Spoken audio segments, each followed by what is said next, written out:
Bonjour à tous. Dans le Doubs, les recherches se poursuivent pour retrouver Aude Fagot. Cette infirmière de 44 ans a mystérieusement disparu à Jougnes le 31 mai dernier. Elle n'a depuis plus donné signe de vie. Cette semaine, des recherches menées par la gendarmerie nationale ont été menées avec l'aide de chiens spécialisés dans la détection de restes humains. Ils ont sillonné les bois communaux pour déceler de nouveaux indices.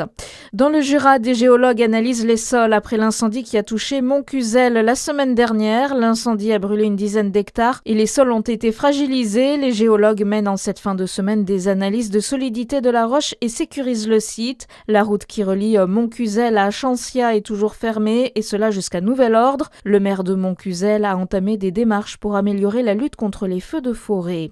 Une situation toujours hors de contrôle en Gironde. L'incendie au nord du bassin d'Arcachon a parcouru au moins 4800 hectares et a conduit à l'évacuation de plus de 20 000 personnes. Plus au sud dans les Landes, un autre incendie a déjà parcouru au moins 1200 hectares. 5000 personnes ont dû quitter leur logement. Et pour faire face à ces multiples incendies, des renforts internationaux sont attendus. Emmanuel Macron demande l'activation du mécanisme de protection civile de l'UE.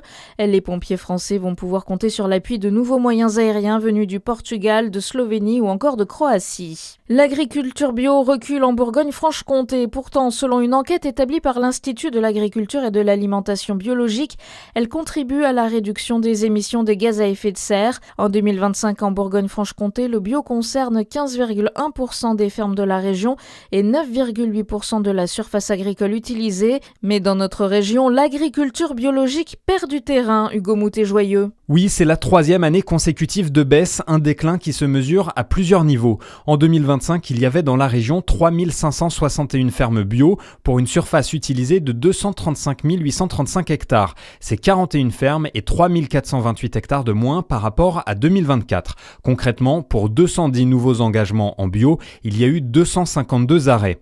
Les productions en vignes et légumes progressent légèrement, mais les céréales et surtout l'élevage régressent avec moins 6,5% pour les vaches allaitantes et près de moins 10% pour les vaches laitières. A contrario, les ventes ont augmenté en 2025 dans la région, plus 4,1%. C'est plus que sur l'ensemble du pays. Et dans notre région, le département du Jura a la surface agricole utilisée en bio la plus conséquente avec 14,3% de la surface. Le public venu en nombre hier au festival Chalon dans la rue. La 39e édition du festival a commencé hier. D'ici dimanche, 146 compagnies vont présenter près de 700 représentations.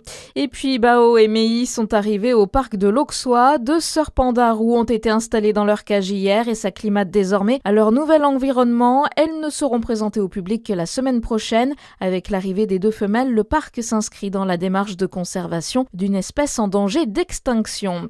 À suivre votre météo sur Fréquence Plus.